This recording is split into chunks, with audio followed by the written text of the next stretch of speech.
اگر تو اوصاف بشر سے مر گیا، اوصاف بشریت مر گئے۔ اوصاف بشریت کیا ہے؟ بشریت میں کیا ہے؟ بشریت میں کیا ہے؟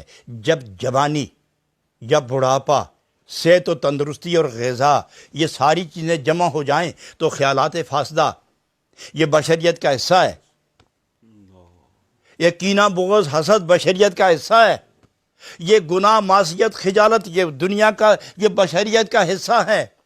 یہ جتنے لغویات و شیطانی احکامات ہیں ان پر عمل پیرا ہونا یہ بشریت کا حصہ ہے۔ یہ اوصاف بشریت ہیں۔ تو حق کی تلوار لے کر، تو عشق کی آگ لے کر، تو رسول کریم کی محبت کا چراغ لے کر اوصاف بشریت کو جلا دے۔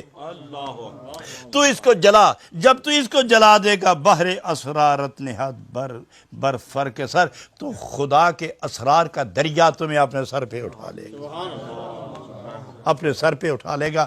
حضرات اس پر محدثین لکھتے ہیں، اے انسان اذا تجردت عن العلائق البدنیت خرجت واتصلت بالملاء الاعلی فترى الکل۔ جس وقت انسان اوصاف بشریت کو ختم کر کے، فنا کر کے، خالص روحانی زندگی کی لے کر ایک طرف ہوتا ہے، اذا تجردت عن العلائق البدنیت، اوصاف بشری مر گئے، ختم ہو گئے، اب اوصاف روحانی زندہ ہو گئے، ملکی اوصاف زندے ہو گئے، اور نبوت کے فیضان کی کرنوں سے جو نعمت ملتی ہے وہ روحانی اور نورانی اوصاف ملتے ہیں۔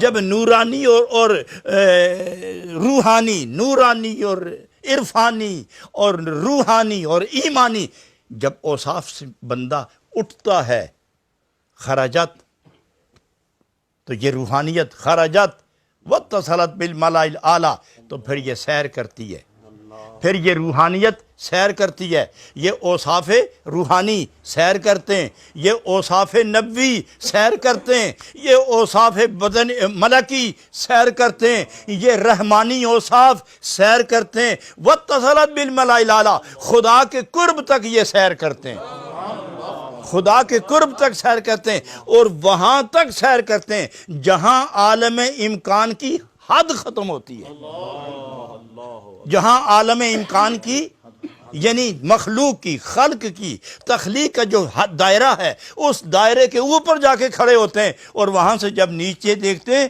فَتَرَى الْكُلَّ كَالْمَشَاهَدِ، پھر وہ ساری کائنات کے ایک ایک ذرے کو اللہ کے نور اور نور نبوت کے فیضان سے کائنات کے ذرے کو دیکھتے ہیں۔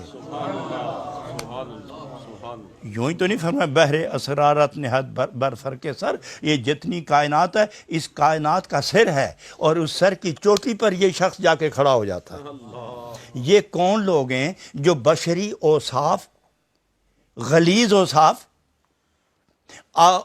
غضبانی، شعبانی اوصاف ختم، شیطانی اثرات ختم کر کے نبی کی نبوت کے جلووں سے مالا مال اور فیضیاب ہو کر وہاں پہنچتے ہیں۔ ارے نبی کا غلام علیہ السلام، نبی علیہ السلام کے غلام کی یہ کیفیت ہے کہ جب وہ بشری اوصاف کو ختم کر کے نورانی، روحانی، ایمانی اور ملکی اوصاف لے کر اٹھتا ہے تو وہ ملاء الاعلیٰ سے جب حاصل ہوتا ہے، جس کے صدقے ایک ادنا غلام، ولی، نبی کا غلام، خدا کا ولی بن کر ملاء الاعلیٰ کے پاس جا کے بات کرتا ہے، تو جس نے اس کو وہاں پہنچایا اس کی رفتار کا عالم کیا ہوگا۔